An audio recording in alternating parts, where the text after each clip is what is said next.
तो आप सभी साधकों को स्वामी जोगिंद्र योगाचार्य की सादर प्रणाम। उम्मीद करता हूँ ईश्वर की कृपा से आप सभी स्वस्थ होंगे, आनंद में होंगे, निरोगी होंगे। तो सदैव व्यस्त रहिए, मस्त रहिए, स्वस्थ रहिए, यही जीवन का आनंद है। तो प्रिय बंधुओं, एक भाई का प्रश्न आया, एक साधक का प्रश्न आया था कि गुरुजी भस्त्रिका प्राणायाम का जो है ना प्रॉपर तरीका, उसकी प्रॉपर विधि और उसके लाभ जो है ना आप हमें बताएं। तो चलिए भस्त्रिका प्राणायाम के अभ्यास को हम लोग एक बार सभी साथ मिल करके उसको सीखते हैं पहले, उसके बाद फिर उसके लाभों की चर्चा करेंगे। तो भस्त्रिका प्राणायाम सामान्य रूप से जो हम लोग करते आए वो बहुत सहज भाव में करते हैं कि जैसे अभी हम सीधे बैठे हुए हैं और देखो मुख्य कंडीशन 3 आपकी, वो तो सबको फॉलो करनी ही करनी है। सबसे पहली आपकी रीढ़ की हड्डी जो है, कोई भी प्राणायाम करें आप, रीढ़ की हड्डी आपकी सीधी रहनी चाहिए। और प्राणायाम ना भी करें आप, वैसे भी कहीं पर बैठे हैं तो भी आपकी रीढ़ की हड्डी सीधी रहनी चाहिए। दूसरा, जब आपको अभ्यास आ गया तो आंखें बंद करके अभ्यास करना चाहिए। और तीसरा, मुस्कुराते हुए चेहरे के साथ, स्माइलिंग फेस के साथ आपको प्राणायाम का अभ्यास करना चाहिए। और वैसे भी पूरा दिन आपका चेहरा मुस्कुराता ही रहना चाहिए, क्योंकि ये सुपर फूड है। ठीक है, तो 3 कंडीशन के साथ में हम आगे बढ़ते हैं। तो भस्त्रिका प्राणायाम में अभी तक हम कैसे कर रहे हैं? श्वास को अंदर भरते हैं, बाहर छोड़ते हैं, इस प्रकार से।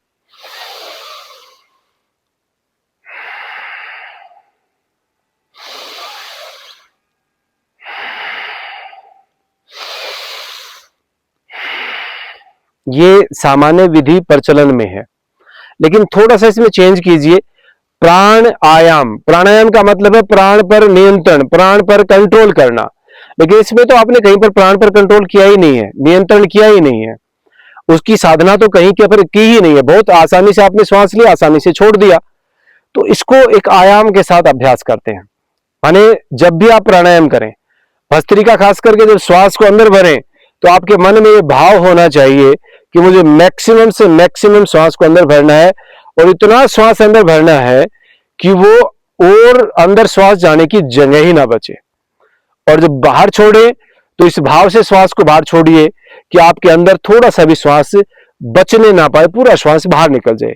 मतलब जब आप ये अभ्यास करेंगे, अभी मैं करके दिखाऊंगा, आप साथ साथ अभ्यास करके देख सकते हैं।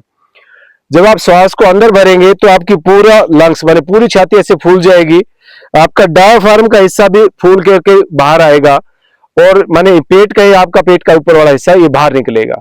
और जब श्वास को बाहर छोड़ेंगे तो पूरा पेट आपका अंदर जाना चाहिए। इस विधि के साथ में आप प्राणायाम का अभ्यास करेंगे, और जैसे आप श्वास को बाहर छोड़ेंगे पूरा पेट अंदर जाएगा। तो दोबारा जब आप श्वास अंदर भरेंगे तो अपने आप ऑटोमेटिक श्वास अंदर चला जाएगा, आपको भरने की जरूरत नहीं पड़ेगी। एक बार विधि करके देखते हैं हम भस्त्रिका प्राणायाम की। तो एक बार पूरा श्वास गहरा अंदर भरेंगे तो पूरी छाती आपकी फूल जाएगी, डायफ्राम का हिस्सा पूरा फूल गया। अब श्वास अंदर है, अब मैं और श्वास अंदर नहीं भर सकता, इतना श्वास मैंने अंदर भर लिया। अब पूरा श्वास बाहर छोड़ेंगे।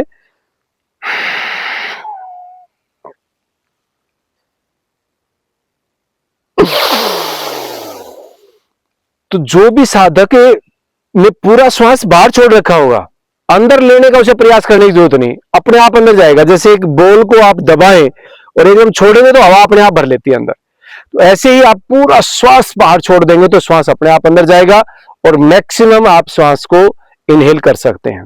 और जितना गहरा श्वास अंदर जाएगा उतनी ज्यादा ऑक्सीजन आपके अंदर जाएगी। तो एक बार, 1-2 बार फिर से हम प्रैक्टिस करते हैं भस्त्रिका प्राणायाम की, उसके बाद फिर आगे इसके लाभों की चर्चा करेंगे।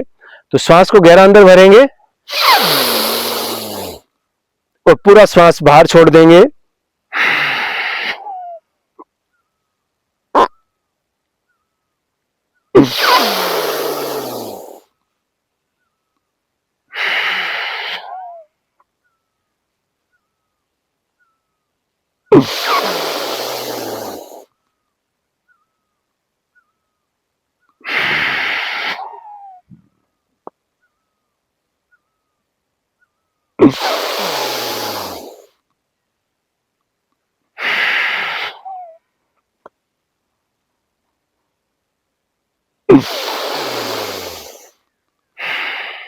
तो इस प्रकार से आप भस्त्रिका प्राणायाम का अभ्यास करें। जब इस प्रकार से आप भस्त्रिका प्राणायाम का अभ्यास करेंगे तो होगा क्या, आपके लंग्स में, आपके फेफड़ों में छोटे छोटे छिद्र होते हैं, और लगभग 7 करोड़ 30 लाख छिद्र होते हैं। जैसे आपके मधुमक्खी का छत्ता देखा होगा आपने, तो ऐसे ही आपके फेफड़ों में छोटे छोटे छिद्र होते हैं। तो जैसे आप डीपली ब्रीदिंग करते हैं तो पूरे के पूरे एकदम से फेफड़े फूल जाते हैं आपके आखिरी फुफ्फुस तक श्वास जाता है। वहां से ब्लड प्यूरिफिकेशन की जो प्रक्रिया है वो ढंग से होती है, सुचारू रूप से होती है।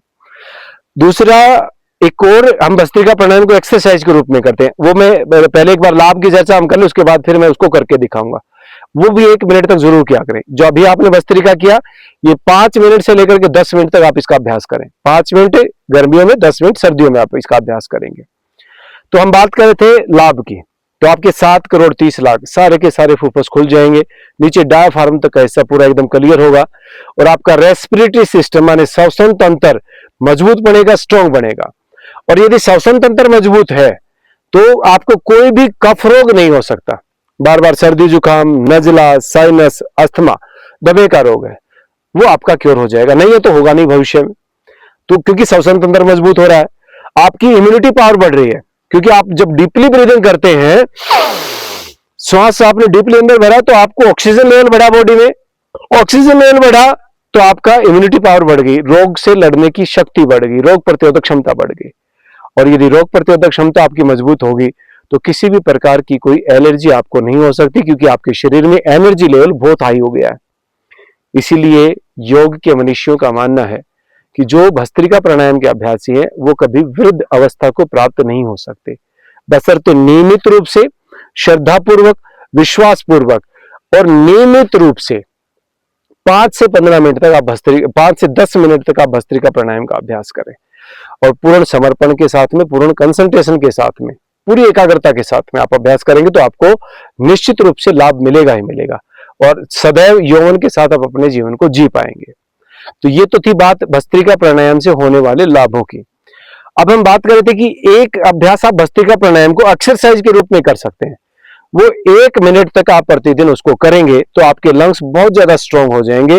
कोई भी वायरस, कोई बैड बैक्टीरिया आपकी बॉडी में एंट्री करता है श्वास के थ्रू, तो आपके लंग्स उसको जाते ही मार देंगे अंदर, उसको जीवित नहीं रहने देंगे, आप बीमार नहीं होंगे। तो अब वो कैसे करना है, तो मेरे साथ साथ आप अभ्यास कर सकते हैं। दोनों हाथ आपके घुटनों पर रहेंगे और श्वास को गहरा अंदर भरेंगे, बाहर छोड़ेंगे। मेरे साथ साथ आप अभ्यास करें।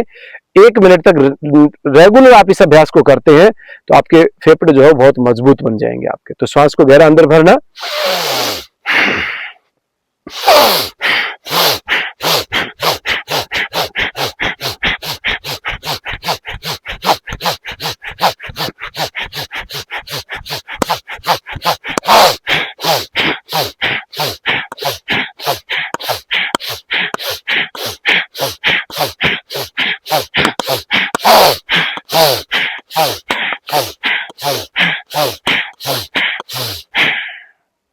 तो इस प्रकार आप 1 मिनट तक करें आप अभ्यास। 1 मिनट में कम से कम 100 बार आपका प्राण का अभ्यास हो जाना चाहिए।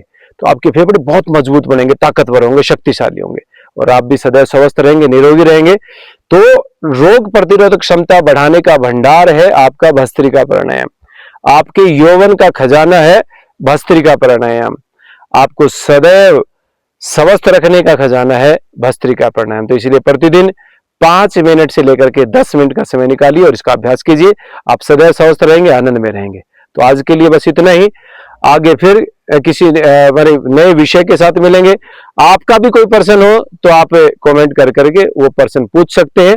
प्रयास करेंगे कि आपको संतुष्ट कर पाए, आपके हर प्रश्न का जवाब दे पाए। आज के लिए बस इतना ही। आप सबका बहुत बहुत आभार। धन्यवाद, धन्यवाद, धन्यवाद।